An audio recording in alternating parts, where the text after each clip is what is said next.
दोस्तों नमस्कार। आज हम बात करेंगे हाथरस की उस घटना के बारे में जो अब घटना के बाद पीएफआई का संबंध और फिर कांग्रेस के नेताओं का जो हिडन कैमरे से स्टिंग हुआ है उसके बारे में।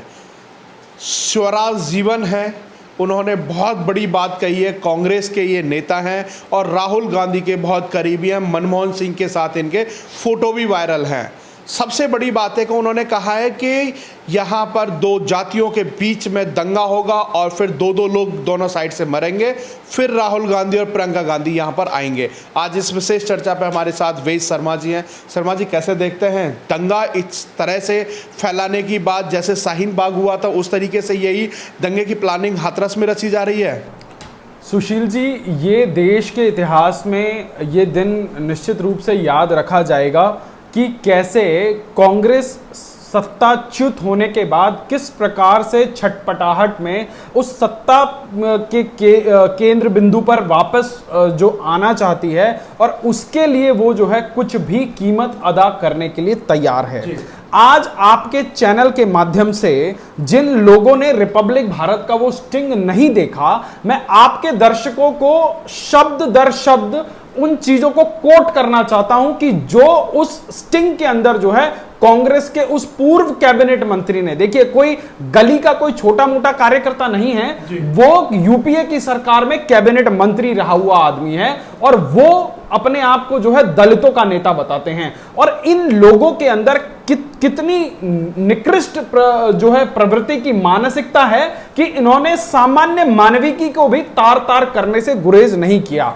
आज शब्द दर शब्द देश की जनता को आपके चैनल के माध्यम से बताने की आवश्यकता है कि उस स्टिंग में वो नेताजी क्या कह रहे हैं। साथियों, वो नेताजी कहते हैं कि हमने दंगे की पूरी प्लानिंग बना रखी है, खूब दंगा भड़केगा, हम लोगों को काट डालेंगे, पुलिस गोली चलाएगी, 2 आदमी उधर के मरेंगे, 2 आदमी इधर के मरेंगे, फिर राहुल गांधी प्रियंका गांधी आएंगे, मामला यूएन तक जाएगा और हो सकता है कि उत्तर प्रदेश की सरकार बर्खास्त हो जाए। आप मुझे पैसे से मदद कीजिए, आप मुझे थोड़ा हथियार मुहैया करवाइए और ठीक दिल्ली की तरह हम उत्तर प्रदेश को जलाना चाहते हैं। दरअसल हमारे कांग्रेस के पास ऐसा मुद्दा ही नहीं है कि हम उत्तर प्रदेश में कोई अपनी जो है खोई हुई जमीन को हासिल कर लें, और हाथरस वाला मामला जो है हमारे लिए बहुत अच्छा मौका है। मैंने कई दिनों तक पीड़िता के परिवार को समझाया, उन्हें पैसों का लालच दिया और उन्हें पैसा भी दिया और उन्हें बताया कि तुम्हारे घर प्रियंका गांधी आएंगी, राहुल गांधी आएंगे और अब हमें यह मौका छोड़ना नहीं है। इस मौके को पूरी तरीके से भुनाना हमारे लिए स्वर्णिम अवसर है। कौन सा नकली गांधी परिवार है कि आज जो एक पीड़ित की लाश के ऊपर जो है राजनीति कर रहा है, जिस लड़की की उसके साथ जो भी घटना हुई उसकी जितनी निंदा की जाए कम है, और निश्चित रूप से जो है उसके साथ जो भी दरिंदगी करने वाले लोग थे उनको जो है कानून की सलाखों के पीछे पहुंचाना बहुत आवश्यक है। परंतु उससे भी अधिक डरावना यह है कि उसकी लाश के ऊपर यह राजनीति करते हुए ये जो कांग्रेस के गिद्ध हैं, ये जो ये बंटी और बबली हैं, इन लोगों ने, आज मैं हैरान हूं कि उस गांव में एक देश के बहुत बड़े चैनल की जो है जिमी जिप लगी हुई है, इतने बड़े बड़े कैमरे लगे हुए हैं वहां पूरा का पूरा मसला आपने पूरे के पूरे हाथरस को जो है पीपली लाइव बना दिया। इसका मतलब आप लोग पूरी तैयारी के साथ गए थे।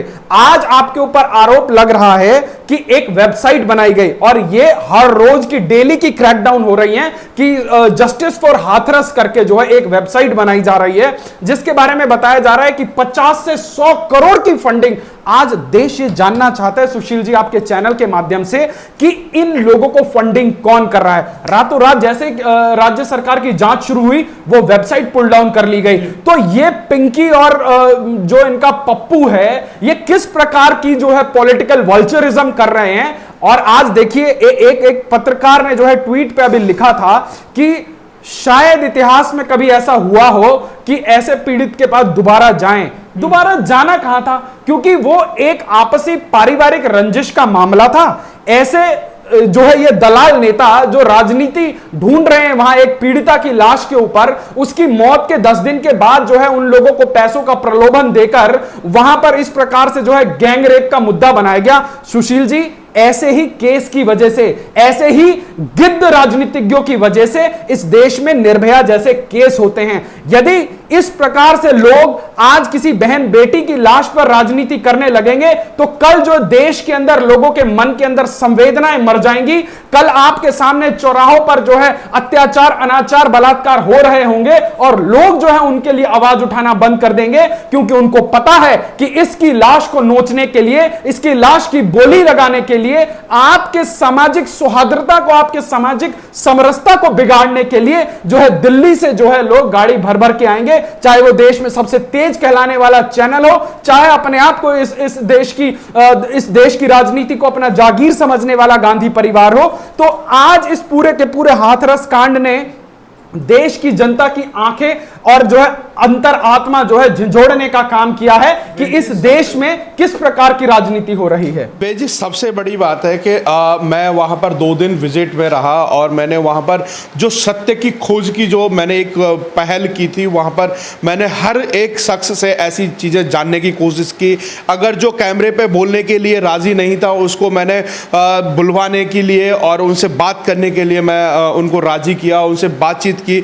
वो सारी चीज़ें हमने सभी दर्शकों के सामने रखी। सबसे बड़ी बात है कि इस पर भी कुछ लोगों की प्रतिक्रिया ये रही कि आप झूठी खबर दिखा रहे हो, ये सब चीज़ें, और इस तरीके की उनका जो उनके दिमाग में रख दिया गया वही चीज़ उनको सच दिखाई दे रहा है। जैसा कि स्टार्टिंग में दिखाया गया कि वो गैंग रेप है। जब हमने वहाँ के किसानों से, वहाँ के मज़दूरों से बात करने की कोशिश की तो उन्होंने बताया कि इससे पहले भी 3 से 4 बार उस परिवार ने इस परिवार को समझाया था और बताया भी था कि ये लड़का इस तरीके की और ये लड़की की बातें होती हैं। अब एसआईटी की एक कॉल रिकॉर्ड में, सीडीआर में सामने आ गया है कि 104 बार से ज़्यादा उनकी बातचीत हुई है। सबसे बड़ी बात है कि जिस तरीके से अब कुछ लोगों का सवाल एक और है कि रात में अंतिम संस्कार उस लड़की का क्यों किया गया। इसके लिए भी हमने बहुत सारी चीज़ें रिसर्च करने की कोशिश की कि जिस तरीके से पीएफआई का फंड आया, उसके बाद जो 4 लोग पीएफआई के एजेंट वहाँ पर पकड़े गए, तो ये कहीं ना कहीं योगी सरकार को भनक लग गई थी कि वहाँ पर उस लाश के साथ 2 से 2.5 लाख लोगों को एकत्रित करने का एक सुयोनित ढंग से वहाँ पर एक इन्होंने पूरा प्लान बनाया हुआ था। उसकी वजह से रातों रात अंतिम संस्कार किया गया। सुशील जी देखिए, आज इस पूरे के पूरे घटनाक्रम को एक बहुत ब्रॉडर एस्पेक्ट में समझने और आपके दर्शकों को बताने समझाने की आवश्यकता है जी। और आपके ही चैनल पर मैंने तमाम इंटरव्यूज में इस बात को बड़ी प्रमुखता से रखा है कि इन लोगों का जो दर्द है, इन लोगों का दर्द ना ही वो हाथरस का पीड़ित परिवार है। इन लोगों का सबसे पहला दर्द तो ये है कि एक भगवाधारी देश के सबसे बड़े सूबे का मुख्यमंत्री कैसे बन गया।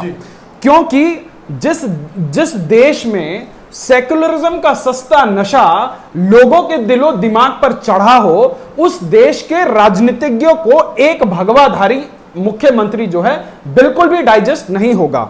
इसके तमाम उदाहरण हैं। 2017 से लेकर आज 2020 के अक्टूबर में हम खड़े हैं और इन पिछले 3 सालों में इस देश की मेन स्ट्रीम मीडिया से लेकर लोकसभा के पटल पर, राज्यसभा के पटल पर सभी विपक्षी दलों ने, चाहे सपा हो, चाहे बसपा हो, चाहे कांग्रेस हो, चाहे टीएमसी हो, इन सभी लोगों ने जो है अपना जो है दर्द बयान करने की कोशिश करी है और योगी आदित्यनाथ जी को जो है एक तरह से एक जजमेंट पास करने की कोशिश करी है, उनको स्टीरियोटाइप करने का प्रयास किया है। परंतु देश के सबसे बड़े सूबे में जो एक गवर्नेंस का उत्तम मॉडल है वो योगी आदित्यनाथ जी महाराज ने प्रस्तुत किया है। क्योंकि उन्होंने इस देश के अंदर जो ये नकली सेक्युलरिज्म था ना, इस सेक्युलरिज्म के हिजाब को जो है उन्होंने पूरे विश्व पटल के सामने जो है एक्सपोज कर दिया है।